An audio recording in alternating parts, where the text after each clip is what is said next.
A lei do Estatuto da Cidade foi publicada em 11 de julho de 2001, traçando os objetivos da política urbana nos municípios. Entre outras coisas, essa lei garante que a população decida o município que quer para o seu futuro. Porém, a participação popular nos espaços de decisão ainda é muito pequena no país. Hoje nós vamos conhecer um projeto que tem como objetivo analisar os motivos que podem explicar a falta de motivação de grande parte da população. Os motivos das pessoas não serem cidadãos ativos. O Estatuto criou uma série de instrumentos para que a cidade pudesse buscar seu desenvolvimento urbano. O principal é o Plano Diretor, que é o tema da nossa reportagem de hoje. Ficou curioso? Fique com a gente, porque o Universidade Aberta está só começando.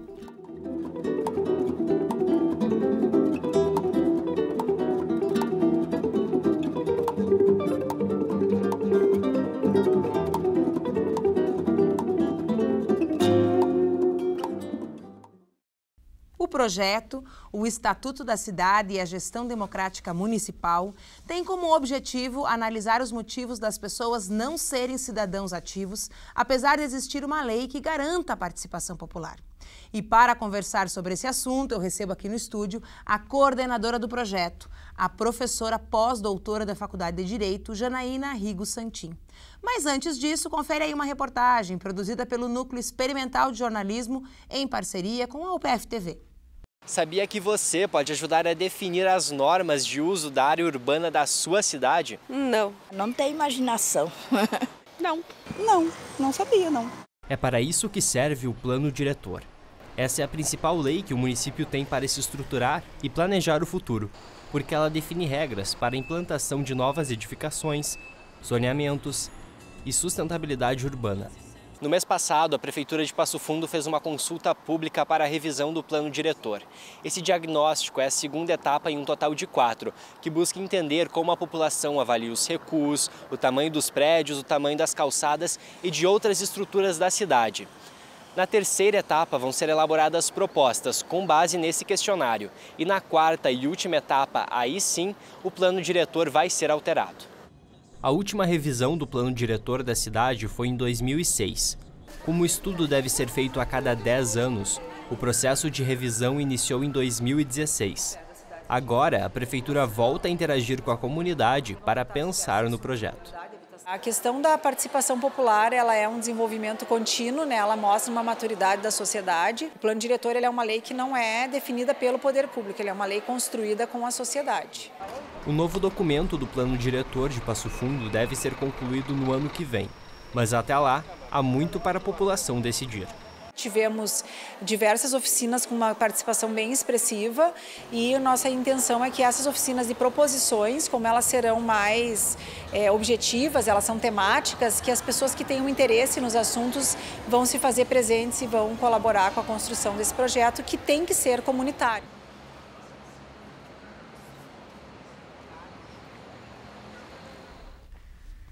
Tudo bom, Janaína? Como vai? Tudo Seja bem? bem-vinda. Muito obrigada.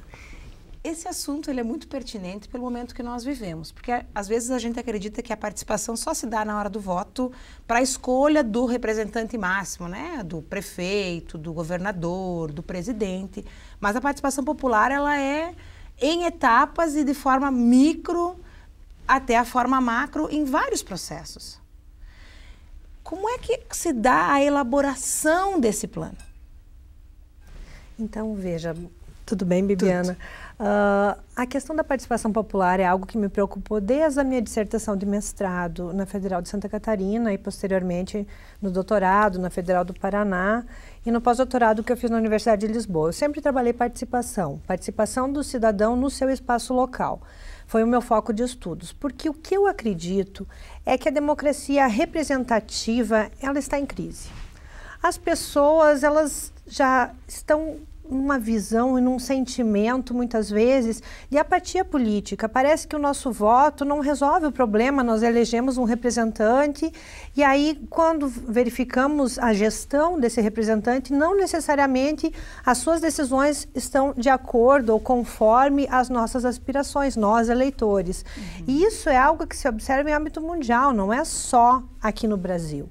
Então, é preciso inovar, é preciso que realmente a Constituição de 88 se faça presente na vida do cidadão. E ela é muito clara quando ela fala no seu artigo 1º, parágrafo único, que todo poder emana do povo, que é a soberania popular. Afinal, somos nós os titulares do poder político. Porém, o exercício do poder político, e ela fala assim, que o exerce por meio de representantes eleitos, então o exercício do poder político sim é delegado a representantes. Por isso a gente diz democracia representativa. Mas tem uma parte final que parece que as pessoas esquecem, que ela diz assim, que o exerce por meio de representantes eleitos ou diretamente nos termos desta Constituição. E aí é o foco dos meus estudos. Eu passo a trabalhar no regime jurídico administrativo brasileiro que leis que possibilitam ao cidadão participar da política. Diretamente. Diretamente, não apenas para eleger o representante, mas participar como órgão de poder, que é o que a gente chama de democracia participativa.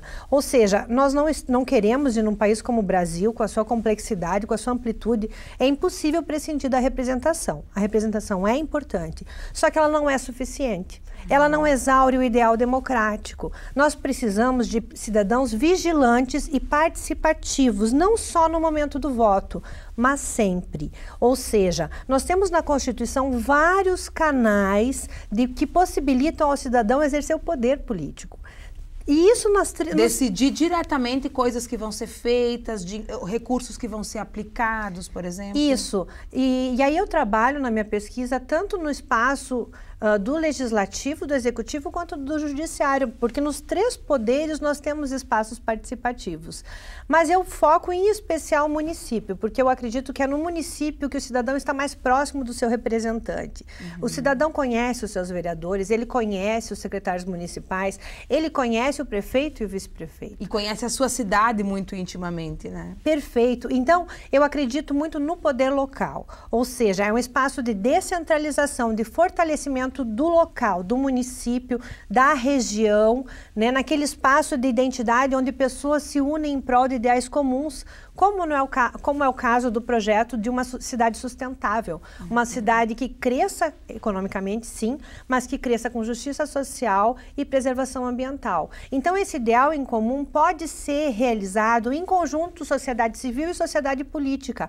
O espaço local é como um espaço de otimização da democracia participativa, porque estamos mais próximos dos cidadãos, os representantes dos cidadãos estão mais próximos. Uns dos outros. Uns dos outros. Então, assim, é preciso que nós possamos evoluir desse ideal de democracia representativa para aquilo que está na Constituição, uma democracia semidireta ou uma democracia participativa, que o cidadão seja cidadão sempre, antes, durante e depois das eleições, que ele participe dos espaços decisórios sobre políticas públicas no seu município, como os conselhos municipais, por exemplo. E isso tem uma questão conceitual, eu quero que tu me ajude um pouco, se eu estiver equivocada, que é também uma questão ligada à cidadania como um espaço de comprometimento. Porque quando eu escolho alguém para me representar e ele vai lá e faz alguma coisa do que eu não gosto, não fui eu quem fiz.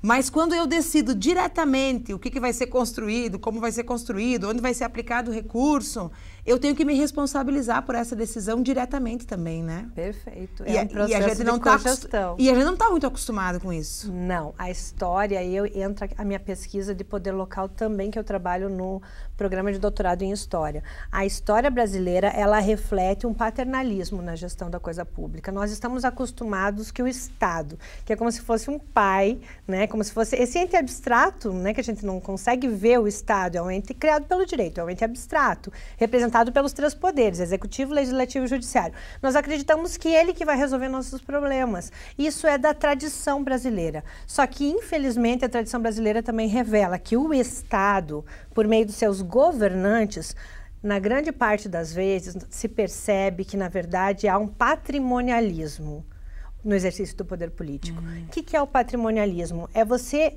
tornar a coisa pública como se fosse sua do gestor. É como se fosse uma apropriação privada da coisa pública. E isso é histórico, já é denunciado por muitos autores, Raimundo Faoro, o próprio Boris Fausto, também que são historiadores de renome, e que dizem o quê?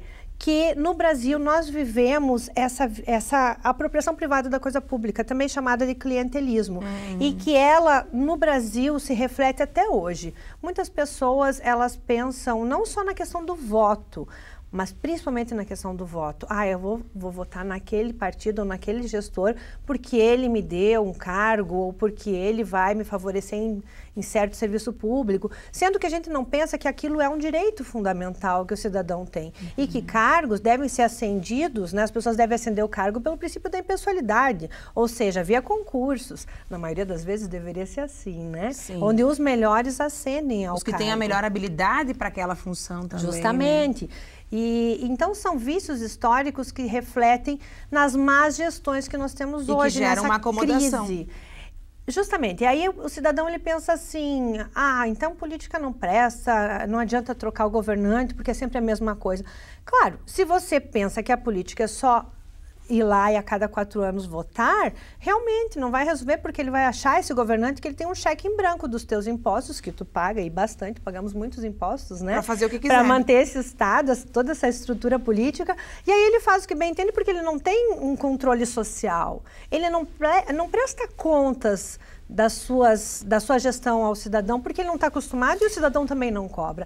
Então, em verdade, o grande problema, no meu ver, dessa política brasileira estar em crise é também por um problema dos próprios cidadãos que não participam do exercício da política. Diretamente. Mais diretamente.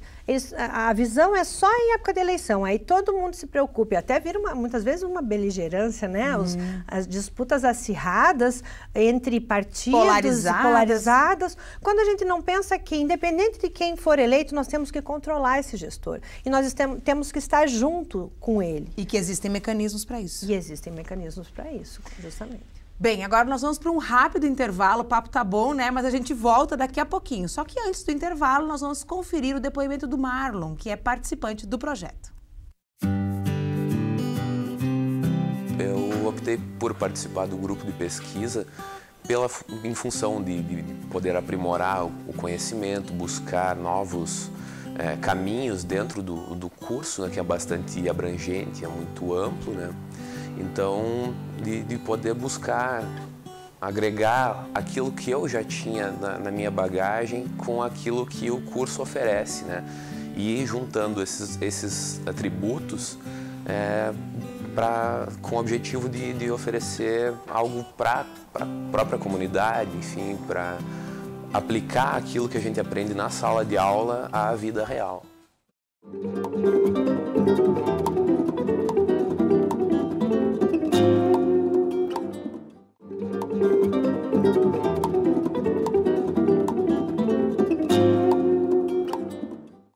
Estamos de volta com o Universidade Aberta. O tema de hoje é um projeto de pesquisa que busca verificar a evolução histórica da democracia no Brasil e seus alcances e limites. Estamos aqui no estúdio com a coordenadora do projeto, a professora pós-doutora da Faculdade de Direito, Janaína Rigo Santin.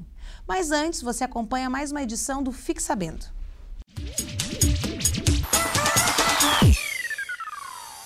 Parecem a mesma coisa, mas não são. Cidade e município têm suas diferenças. Município é o espaço dentro de um estado ou unidade federativa que é administrado por uma prefeitura e abrange a zona rural e urbana. Já a cidade compreende somente a zona urbana, delimitada por um perímetro, e precisa ter um mínimo de habitantes e uma infraestrutura adequada. Já o termo cidade-estado significa uma cidade independente, que possui seu próprio governo, como o Vaticano, Singapura e Mônaco. Professora, então o tema cidade, né, dentro dessa lógica de participação, de vigilância, de cobrança, de decisão mais direta sobre os rumos da coisa pública, como é que isso se impacta, então, dentro desse conceito de cidade? Veja, no nosso projeto de pesquisa, o foco foi o Estatuto da Cidade, a Lei 10.257 de 2001. O Estatuto da Cidade é uma lei federal que veio para regulamentar o artigo 182 e 183 da Constituição, que é todo um capítulo sobre política urbana da Constituição Federal de 88. Então, essa lei federal diz o quê? Que as cidades, elas precisam ser planejadas em conjunto com a população. Ou seja, não tem como o prefeito ou secretário municipal do planejamento, por exemplo, conhecer todas as realidades da sua cidade. Por mais que tenhamos cidades até pequenas no Brasil, mas eles não moram em todos os bairros. Não tem como o gestor conhecer em loco toda a realidade, né, complexa das cidades atuais. Então, o que o Estatuto defende? Que se faça uma gestão democrática municipal. E ele dá instrumentos para isso. Quando ele fala que o plano diretor, que é a principal lei municipal que trata do macrozoneamento, do planejamento urbano, deve ser decidido em conjunto com a população. Aqui em Passo Fundo, nós estamos vivendo, nesse momento, um processo de revisão do plano diretor, que é de 2006, o nosso plano diretor. E é muito interessante a maneira como está sendo conduzida essa revisão. Na primeira vez, eu participei da primeira edição do Plano Diretor de Passo Fundo, que é de 2006, nós fizemos poucas audiências públicas. E assim, o percentual, não foi um percentual representativo da população que participou. Desde o início da elaboração do plano, a sua elaboração inicial, original, já é feita a partir de audiências públicas. Veja, é assim, o projeto do plano diretor parte do Executivo Municipal e vai para a Câmara de Vereadores, onde recebe emendas e os parlamentares participam também, né? Que afinal o Poder Legislativo é o principal poder dentro, né, das 3 esferas que faz as leis. Mas ele tem uma etapa a mais nesse processo legislativo, que é a audiência pública. E aí, não só audiência pública, mas também tem que fazer consulta popular, ou seja, tem que ouvir a população sobre esse projeto de lei que elabora o macrozoneamento, ou seja, o planejamento daquele município. Como aquele município vai se desenvolver, expandir, economicamente, crescer. Mas também a questão da preservação ambiental e a questão da moradia, da justiça social, o acesso à infraestrutura que tem que ser para todos, para nós impedirmos aquela visão que foi histórica no Brasil de ter uma cidade formal e uma informal. Né? Uma grande parcela da população das cidades passa a viver na informalidade porque não consegue adquirir um terreno ou uma casa na cidade formal, que é muito cara. Eu não conheço muito bem, assim, muito amplamente, mas Brasília me parece um caso assim, ela tem a cidade satélite, que é onde está o avião, né? E ao redor dessa... Que foi planejada. Que foi planejada, e ao redor dela tem outras milhares de pequenas cidades, vamos dizer assim.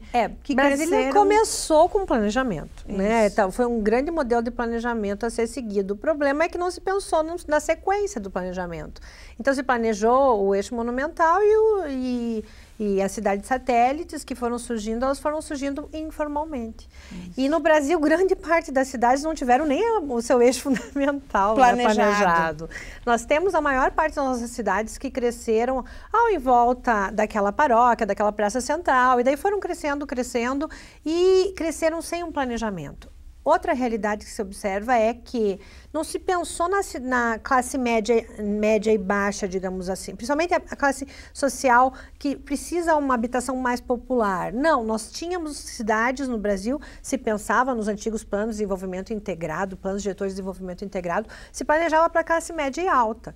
E aí aquela população que vinha da área rural buscar oportunidades naquela cidade não achava uma casa, uma moradia ou um terreno factível para a sua capacidade de pagamento. O que elas foram fazer? Ou na informalidade, terrenos, áreas de preservação, normalmente áreas públicas, foram derrubando e como o poder público não tinha maior fiscalização. Nós temos quase 50 ocupações assim, ocupações irregulares, muitas vezes em áreas de APP, áreas de preservação, que foram se consolidando, destruindo muitas vezes aquela parte de preservação, de vegetação nativa, e foram construindo, ou subindo morro, pensando no Rio de Janeiro, né, que também são áreas de APP, e foram subindo o morro, e não tem como o poder público fiscalizar tudo isso, aí as pessoas foram indo, e aí viraram grandes favelas, né?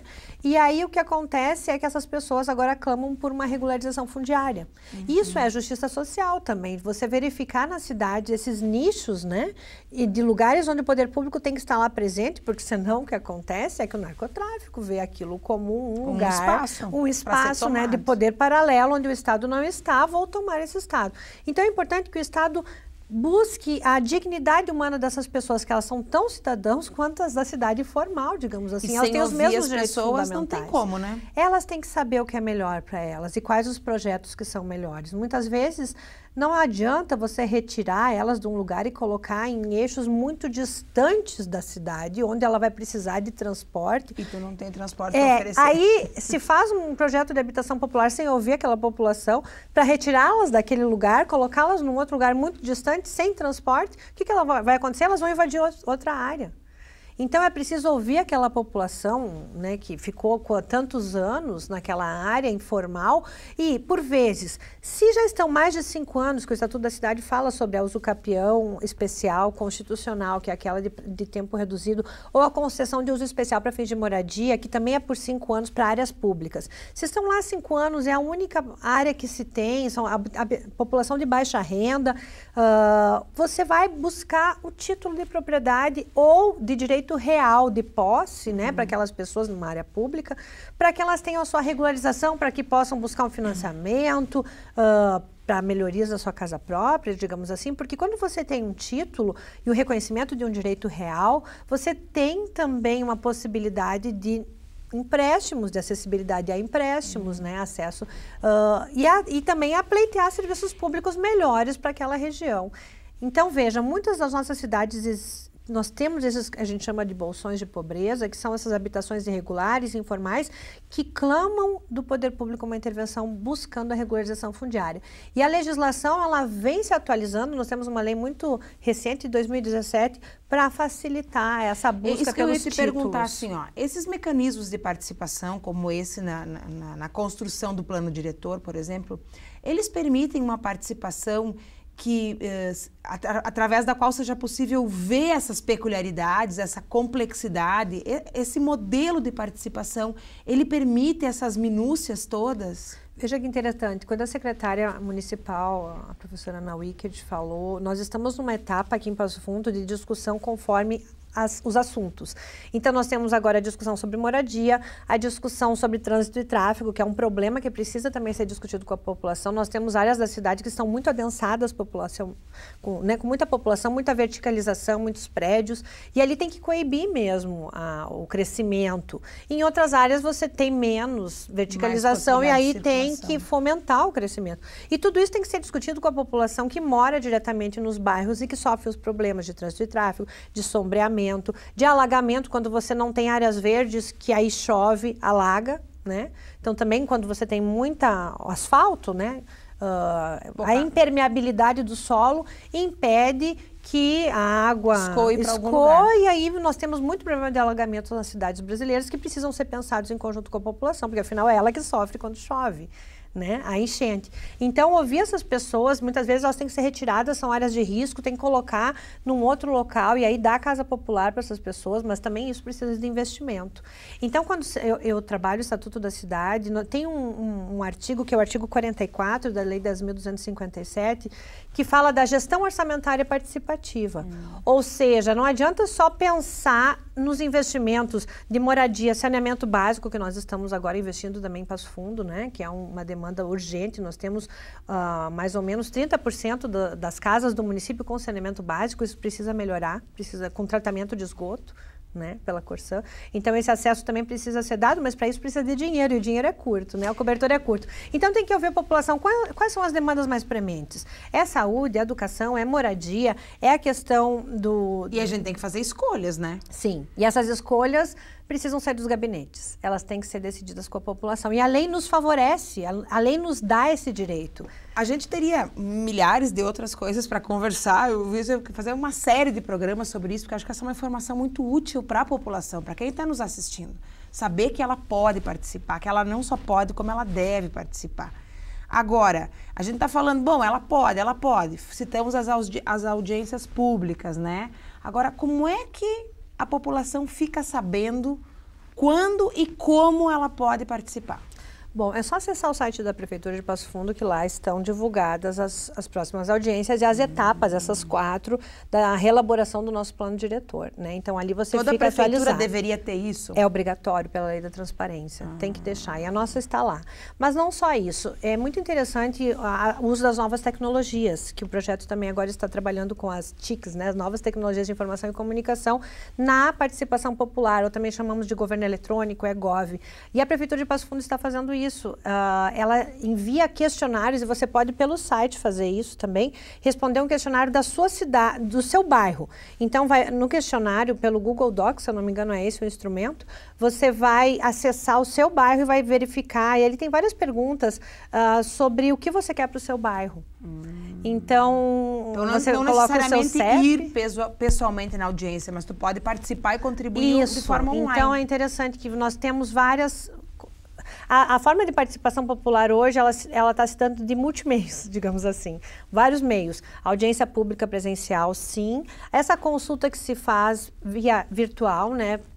Através desse mecanismo do Google Docs, um formulário. Eu também já vi E também tem a aplicativos. Cidade do Amanhã, que eu ia falar do projeto da Cidade do Amanhã, que é um projeto que a Prefeitura de Passo Fundo desenvolveu, que eu achei muito interessante, que é ouvir as crianças. E nas escolas, a secretária do Planejamento está indo nas escolas para ouvir o que as crianças de alguns colégios, os municipais e alguns particulares, o que elas querem para o seu bairro, para a sua região.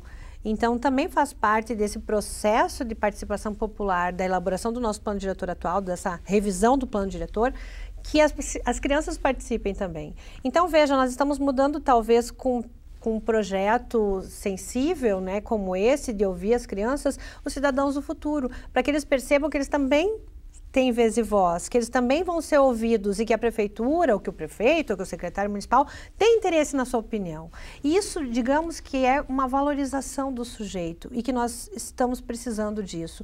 É aquilo que nós estamos falando de início, não é só o paternalismo, é só entregar para o prefeito decidir o que é bom para nós. Mas não, nós fazemos parte desse processo e o prefeito, ou digamos o presidente da República, se é na esfera federal, ou o governador do estado, na esfera estadual, ele se interessa pela sua opinião. Isso é importante, ter esse feedback, porque é muito ruim, já tivemos experiências históricas nesse sentido, que também é péssimo para a participação popular, você fazer audiência pública, as pessoas deliberarem na hora de executar o orçamento ou o plano diretor, nada daquilo que for, não se respeitar a opinião popular. Isso é péssimo, é pior. É pior porque a cidadania diz assim, para que eu vou lá?